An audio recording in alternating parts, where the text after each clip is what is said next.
오늘 성경 말씀은 마태복음 7장 7절에서 12절입니다. 국민은 나라에 대한 의무만 있는 것이 아니라 특권도 있습니다. 예를 들어 우리는 국가에 세금을 내는 의무도 있지만 훗날 국가의 복지 정책의 혜택을 받을 수 있는 특권도 있는 것입니다. 선진국일수록 국민들의 의무와 특권이 균형을 이룹니다.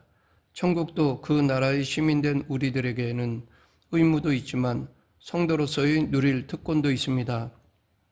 오늘 본문에서 예수님은 하나님께 필요한 것을 구하는 특권이 성도들에게 주어져 있음을 구체적으로 가르치시며 그 특권을 묵히지 말 것을 강조하십니다. 예수님은 7절에서 먼저 우리들에게 구하라고 하십니다. 이 세상의 생명을 가진 존재는 하나님께서 허락하지 않으면 단 몇 초도 살 수 없습니다.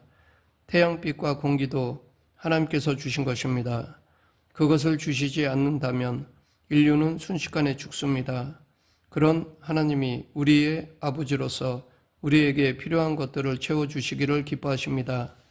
시편 기자는 하나님 아버지께서 우리에게 주실 것들을 쌓아놓고 계시다고 말하고 있습니다. 그러기에 하나님께 구하지 않는다는 것은 자만에 빠져 있다는 것일 수 있습니다. 혹은 하나님을 해결해 줄 만한 능력이 없는 무능력자로 여기는 것일 수 있습니다. 이것은 하나님을 알되 지식적으로만 알고 그분이 살아 역사하시는 분이라는 사실은 믿지 않는 것과 같습니다. 그러므로 하나님께 필요한 것을 구하지 않는 것도 잘못된 것임을 명심해야 합니다. 구하는 자가 하나님을 정말 자신의 아버지로 의뢰하는 것입니다. 기도는 우리의 신앙생활을 이어가고 하나님의 은혜를 체험하게 하며 하나님의 일을 이루어가는 원동력입니다. 그런 의미에서 기도의 수준은 곧 그 사람의 신앙의 수준이라 할 수 있습니다.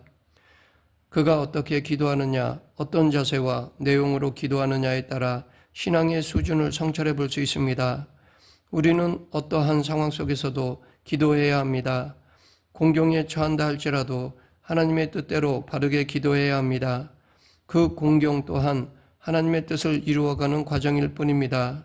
예수님은 기도와 관련하여 구하라, 찾으라, 두드리라고 말씀하셨습니다. 이것은 기도의 세 가지 조건을 말씀하신 것입니다.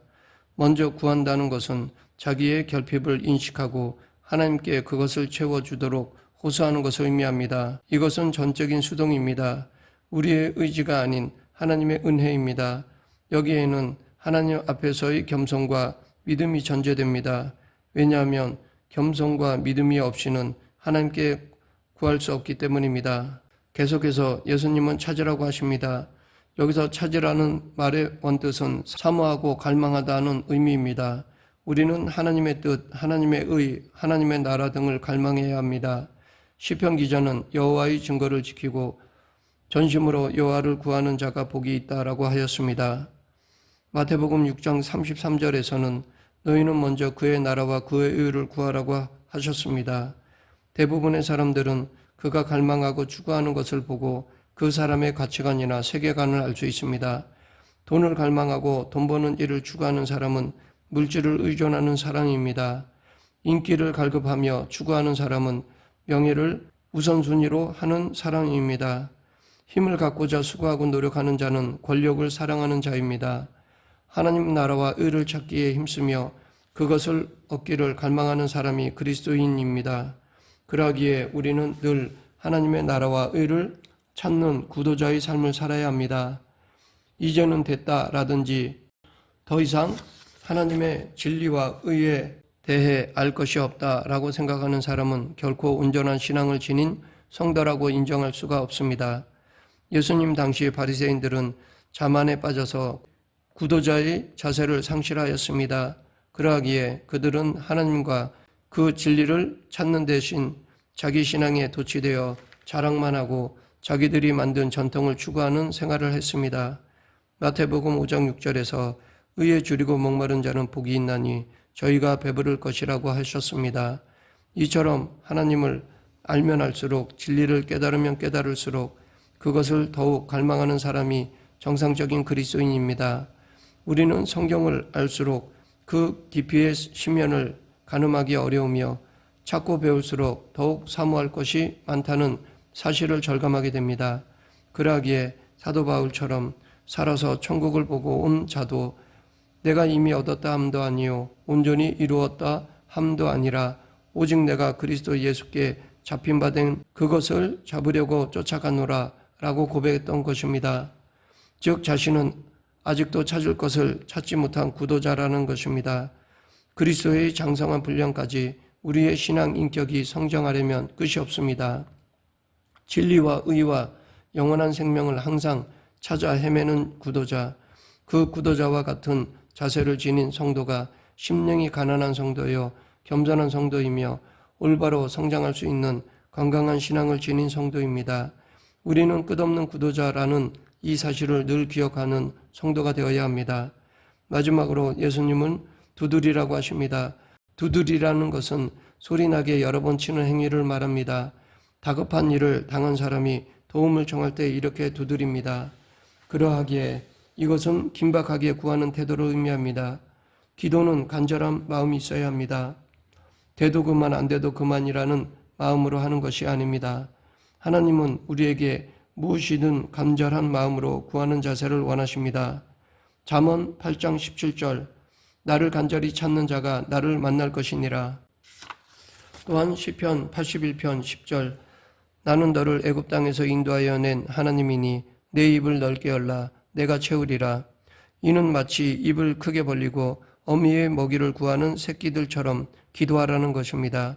이런 기도에는 간절함과 진지함과 하나님의 사랑에 대한 확신이 담겨 있습니다.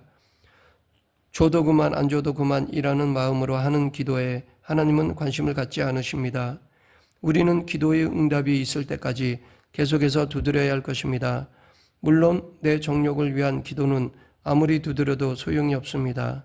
우리의 올바른 기도에 하나님은 응답하십니다. 그렇다고 해서 하나님께서 응답하시는 방법이 반드시 우리들이 원하는 방식으로 나타나는 것은 아닙니다. 하나님께서는 우리가 전혀 예상치 않은 방법과 형태로 응답하기도 하십니다. 즉 성도의 기도 내용대로 응해주지 않은 것이 우리에게 유익하다고 판단되면 우리가 예상치 않은 다른 방법과 형태로 응답하십니다. 혹은 우리가 기도한 내용과 반대되는 방식으로 응답하시는 경우도 있습니다. 가령 사도 바울처럼 몸의 병이 떠나기를 간구했지만 계속 병을 남겨주시는 응답이 그것입니다. 참으로 하나님의 응답의 방법은 다양합니다. 그래서 어떤 경우에는 성도가 그것이 하나님의 응답인지도 모르는 경우가 있고 원하는 응답 대신 환난과 고통이 닥쳐와 낙심하는 경우도 있습니다. 그럼에도 우리는 믿음이 흔들려서는 안 됩니다. 왜냐하면 하나님은 나보다 나를 더 잘 아시는 분이시고 나보다 나에게 어떤 것이 더 의롭고 좋은지 잘 아시는 분이시기 때문입니다. 그러기에 하나님의 응답은 어떤 응답이든지 모든 것을 합력하여 선을 이루십니다. 실제로 하나님의 응답 과정 속에 있는 우리들은 그것이 하나님의 선하신 응답인지를 잘 모를 때가 많습니다. 시간이 지나서야 비로소 그것이 하나님의 선하고 풍성하시고 지혜로우신 응답이었음을 깨닫게 됩니다. 정리하면 구한다는 것은 하나님께 나의 필요를 호소하는 것을 의미합니다. 이는 마치 모세가 광야에서 물을 구한 것과 같습니다. 찾는다는 것은 하나님께 호소하는 것으로 그치지 않고 자신이 할 수 있는 것은 수고하고 노력하는 것을 의미합니다. 이는 마치 이삭의 아내를 구하기 위해 하란에 도착한 아브라함의 종이 나로 순전히 만나게 하옵소서라고 기도한 후에 이삭의 아내를 찾아 길을 나선 것과 같습니다. 두드린다는 것은 구한 것이 이루어지기까지 믿음으로 인내하는 것을 의미합니다. 이는 마치 야곱이 야복강에서 전사와 씨름할 때 끝까지 잡고 놓아주지 않는 것과 같은 것입니다. 계속해서 오늘 본문 9절부터 11절은 본성적으로 아무리 악한 자라도 자기 자녀에게는 좋은 것을 주려고 한다는 것입니다. 하물며 우리의 아버지 되시는 하나님께서는 이 세상이 우리에게 줄 수 있는 것보다 더 좋은 것으로 주시려는 마음이 있으시다는 것입니다. 먼저 하나님은 당신 자신을 주시길 원하십니다. 자녀에게 가장 귀한 것은 그 부모입니다. 그러하기에 하나님도 당신 자신을 우리에게 먼저 주시려는 마음이십니다. 이렇게 하나님을 아버지로 얻게 된 우리는 하나님의 자녀라는 선물을 받았습니다. 복과 생명을 주신 하나님을 아바 아버지라고 부르게 되었습니다. 이것을 우리에게 주신 방법은 예수 그리스도를 통해서입니다. 다음으로 하나님은 우리에게 믿음을 주시기를 원하십니다. 베드로는 우리가 받은 믿음이 이 세상의 금이나 은보다 더 귀한 것이라고 증언하였습니다. 이 믿음은 인간이 하나님과 그 나라의 것을 자기 것으로 만드는 열쇠요, 통로요, 특권입니다. 그런데 이 믿음은 전적 하나님의 은혜입니다. 눈에 보이는 것도 믿지 못하는 존재들이었는데 그런 우리들로 하여금 하나님의 존재와 그 말씀을 믿을 수 있도록 해주신 것은 전적 하나님의 선물입니다. 또한 하나님은 당신의 나라를 우리에게 유업으로 주시기를 원하십니다. 하나님 아버지는 그리스도를 통해 그 나라를 완성하신 후 우리에게 유업으로 주시기를 원하십니다. 이 세상의 왕들은 때로 자신의 권자를 지키기 위해 그 자식들까지 죽이기도 합니다. 그러나 우리 아버지 하나님은 자신의 나라마저도 우리에게 주시려고 하십니다. 마지막으로 하나님 아버지는 우리에게 성령을 선물로 주시기를 원하십니다. 우리가 성령님의 도움과 보호 속에서 하나님과 교제하게 되고 그분의 뜻을 알게 되며 성령의 은사로 사단의 권세를 이기기도 하십니다. 이를 통해 하나님은 세상의 것이 아니라 하늘의 것을 우리에게 주시기를 원하시며 일시적인 행복보다 영원한 복을 주시기를 원하신다는 것을 알 수 있습니다. 그러므로 우리는 기도할 때 하나님께서 먼저 주고 싶어 하시는 것들을 달라고 간구해야 합니다. 그리스도를 더욱 알게 해주시고 그분을 닮게 해달라고 기도해야 하며 천국 영생 상급을 잃지 않는 자가 되기를 원해야 하며 성령 충만을 간구해야 합니다. 이와 같은 기도가 하나님 나라와 하나님의 의를 먼저 구하는 바른 기도요, 이 세상에서의 필요한 물질이나 영예도 덤으로 받을 수 있는 비결입니다. 12절은 교회와 성도에게 주신 대인관계에 있어서의 행동 지침이며 원리입니다. 무엇이든지 남에게 대접을 받고자 하는 대로 너희도 남을 대접하라. 이것이 율법이요 선지자니라. 하지만 우리는 이 말씀을 단순히 윤리적인 차원으로만 생각해서는 안 됩니다. 이 말씀과 비슷한 격언들이 동서양에 많이 있습니다. 공자는 내가 하기 싫은 일은 남에게도 시키지 말라고 하였습니다. 그러나 예수님의 황금률과 공자의 윤리 도덕적 차원의 교훈과는 큰 차이가 있습니다. 공자의 격언은 단지 윤리적 차원이요 사람의 바른 도리를 가르친 것뿐입니다. 반면에 예수님의 황금률은 영적 차원의 사랑을 말씀하신 것입니다. 즉 하나님이 너희 아버지시다. 너희가 구하고 찾고 원하기만 하면 모든 좋은 것을 주신다. 그러므로 너희는 하나님께서 주시는 풍성한 선물 가운데서 하나님이 너에게 베푸신 것과 같이 이웃에게 사랑을 베풀며 살라라는 것입니다. 말씀을 맺겠습니다.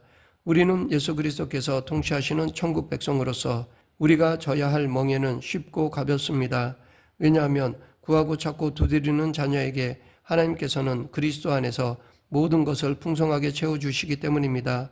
우리는 이 사실을 알고 먼저 하나님 나라와 의를 구하며 살아야 할 것입니다. 우리 모두 하나님의 뜻을 구하고 찾고 두드리는 성도가 되길 간절히 축원합니다. 기도하겠습니다. 사랑과 은혜가 풍성하지 않았냐 아버지, 하나님이 우리의 아버지이심을 믿고 어떤 상황 속에서도 흔들리지 않는 저희 모두가 되게 하여 주시옵소서. 예수님 이름으로 기도드립니다. 아멘.